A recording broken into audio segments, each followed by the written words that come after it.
Hello बच्चों, चलो इस प्रश्न को पढ़ते हैं। इस प्रश्न में पूछा हुआ है, जल में साबुन की संरचना उच्च होने पर साबुन किसके समान व्यवहार करता है। यहाँ पर आपके पास चार ऑप्शन दिए गए हैं। पहला है आणविक कोलाइड, दूसरा है सहसारी कोलाइड, तीसरा है वृहद आणविक कोलाइड और चौथा है द्रवरागी कोलाइड। तो यहाँ पर हमारे पास में सबसे पहले इस प्रश्न की मुख्य अवधारणा को सीखते हैं। मुख्य अवधारणा, तो मुख्य अवधारणा में क्या होता है, साबुन साबुन जल में क्रिटिकल मिसेल कॉन्सेंट्रेशन से अधिक सांद्रता पर अधिक क्रांतिक मिसेल सांद्रता से अधिक सांद्रता पर सगुणित कोलाइड का निर्माण करता है। ठीक है। तो अगर हमारे पास में देखा जाए तो साबुन क्या होता है, आपके पास में साबुन के अंदर दो चीजें होती है। एक होता है आपके पास में द्रव स्नेही पार्ट होता है और एक होता है द्रव विरोधी पार्ट है। ठीक है। तो ये आपके पास में क्या होता है, एक लंबी हाइड्रोकार्बन चेन होती है, जैसे C17H35 COONA, सोडियम के फैटी एसिड होते हैं। तो ये वाला जो पार्ट है, ये वाला क्या हो गया आपके पास में, ध्रुवीय हो गया। ये वाला ध्रुवीय हो गया है, तो ये आपके पास में जल स्नेही हो गया। ये क्या हो जाएगा, जल स्नेही हो जाएगा। और ये वाला जो हाइड्रोकार्बन चेन है, ये क्या हो जाएगा, अध्रुवीय है।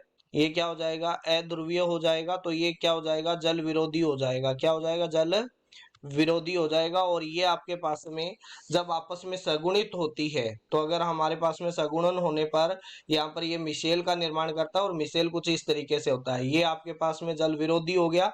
और ये आपके पास में क्या हो गया, ये वाला वो पार्ट है जो नेगेटिव पार्ट है। और ऐसे बहुत सारे जो साबुन के जुड़कर आपस में क्या बनाते हैं, मिशेल का निर्माण करते हैं, जिसे हम क्या बोलते हैं, सगुणित कोलॉइड विलियन बोलते हैं। क्या बोलते हैं, सगुणित कोलॉइड विलियन बोलते हैं। ठीक है। तो इस तरीके के होने की वजह से इसका जो साइज है वो कोलॉइड के रेंज में आ जाता है, जिसकी वजह से कोलॉइड विलियन बनाता है। ठीक है। तो ये कौन सा कोलॉइड हो जाएगा, सहचारी कोलॉइड का निर्माण करता है।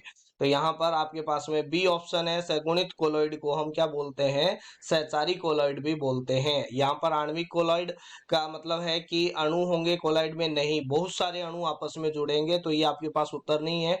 वृहद आणविक यानी बड़े जो पार्टिकल है उनको छोटे कणों में तोड़ के जो बनाया जाता है उसको बोला जाता है वृहद आणविक कोलाइड। तो ये भी नहीं होगा। द्रवरागी कोलाइड, जिसमें आपके पास में डिस्पर्जन फेज तथा डिस्पर्जन मीडियम के बीच में क्या होता है, स्नेह होता है, उसे हम क्या बोलते हैं, द्रवरागी कोलाइड बोलते हैं। तो ये भी हमारे पास में इसका उदाहरण नहीं है। तो साबुन है वो क्या बनाती है, सहचारी कोलाइड, जो कि ऑप्शन बी में दिया गया है। आशा करते हैं मुख्य अवधारणा के आधार पर आपको इस प्रश्न का उत्तर समझ में आया होगा, जो कि ऑप्शन बी है। धन्यवाद।